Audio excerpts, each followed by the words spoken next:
Should you publish original content? It can be expensive, but if you're trying to differentiate your brand through content, this video is for you.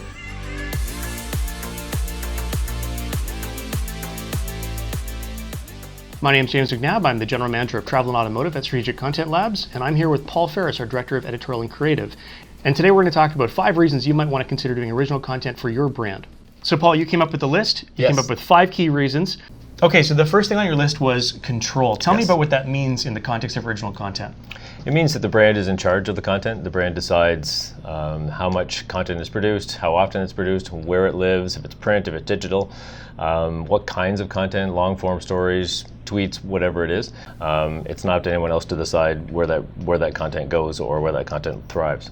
I guess there's some industries that are notorious for producing, I shouldn't say producing, but using other people to tell their story. And automotives are a good example of that, where they give their cars and their story to the media and let the media have at it. Yeah, you're right. It's a perfect example because they're handing off that kind of crucial piece of content to a third party and saying, tell us about it, which is, there's a risk involved in that somebody might not like that product. So they're getting earned media, they're getting a lot of free coverage at very little expense, but they're not in control of what's happening. Right. And I suppose they're also missing out on a lot of the internal details you might get from being inside a company. Yeah. We did this with Acura, where we were able to tell the original story of how the NSX came to be through the eyes and ears and storytelling of the actual staff that designed and built that car the first time around. So you don't get at that kind of thing from the outside. Okay, voice. So I think this is one of the areas that is really interesting in terms of people producing original content, and it's a place where the brand plays a really big role, and you can differentiate your brand. So tell me how voice comes to fruition in actual practice. Voice is kind of the personality of the brand, right? It's word choice, it's image choice, it's how things are presented. Is the tone friendly? Is it academic?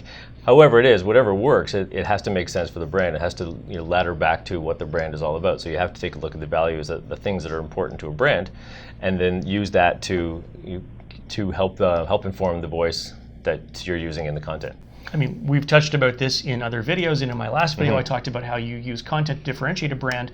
If you don't have a voice that is specific to your brand, or you don't have a point of view that's differentiated from what else is already published, then I suppose your content is pretty generic, really, and there's no point in publishing generic content. The world doesn't need more than that. No, that's the thing, and people will pick up on that pretty quickly and tune it out. All right, leadership. Now, I think you mean something very specific about this. Tell me about leadership and how that plays a role in terms of the content. We're saying, you know what, this stuff is what we're all about. Here's how this translates into content. CAA is a perfect example of that. It's a membership magazine that we do obviously for all the members of CAA.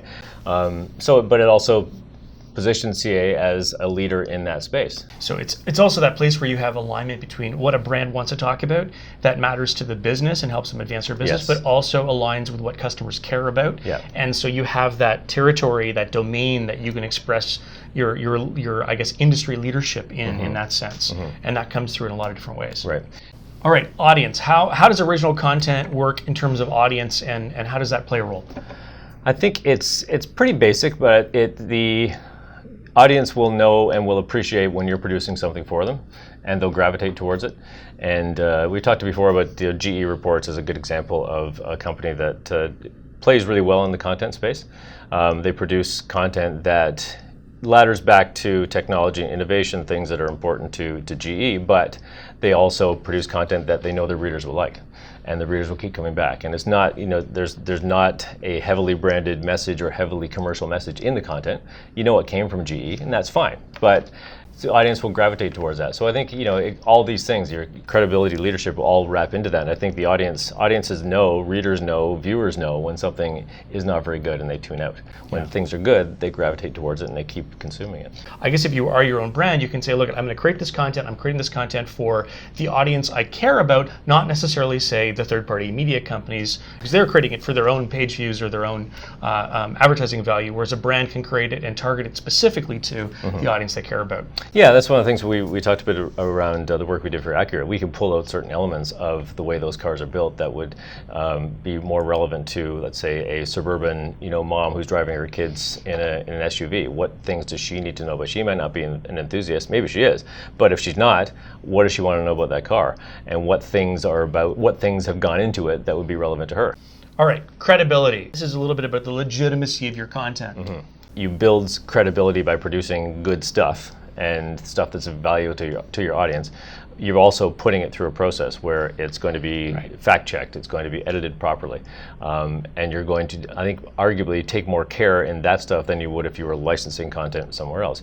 If you're licensing content from a third party, they hopefully have done their homework, and you're going to place that, let's say, on your site. But if there's a mistake, they're responsible for it. You're also responsible for it. Things like that reflect poorly on a brand. Often these things, everyone makes mistakes. They can be small things. But I think it's important to show your readers that and your audience that you care about this stuff. I think that's where credibility really comes in. I was kind of thinking about the conversation we had with Claire a couple weeks back. It's an interesting problem because if you're licensing third-party content and that content's been designed for licensing, it's been produced at the lowest possible cost because they know what the income stream might look like for that content. Whereas if this is content that's important to your brand, you want to make sure that it's gone through that process, it's been fact-checked and edited, it's correct, it's being presented in the right context, it's cited if it's appropriate to cite things, and you won't necessarily get that with third-party licensed content. No, you wouldn't. And I think it's also that you, like I said, you're going to care about this content. You're going to make it hopefully different than other stuff that's out there. I mean, that's the problem with generic or sometimes third-party licensed content. It's the same stuff, right? You're going to find it in your Facebook feed. You might find it on a random site somewhere. But if you're spending the time, the effort, and the investment into creating this content, you're going to try to make it original. You're going to try to make it something that people go, hey, have you read this thing these guys made? Like this, it's pretty cool. Yeah, I guess on the travel side of our business, the Frommer's travel content, there's a huge body of that, and it's licensed frequently and republished in many places, but it's the same story about the same place, told the same way with maybe very minor changes from place to place to place to place. So it's not going to differentiate you in any meaningful way. Yeah, exactly. Okay, so should you create original content and publish that yourself as a brand, or hire a company like us to help you create that content and publish it on your behalf? Well, I guess the question comes down to, is control important to you? Do you care about the voice and the style and differentiation of that content? Do you want to express leadership in your domain or your territory? Do you want to control who your audience or craft the content for that specific audience? And then finally, do you want to make sure that your brand has the credibility in its content that you wouldn't necessarily get by licensing it from third parties? Okay, so should you publish original content? There's 5 good things to think about, and if you have questions about them, please give us a call. We're here to help you, and we'll be back next week with another conversation.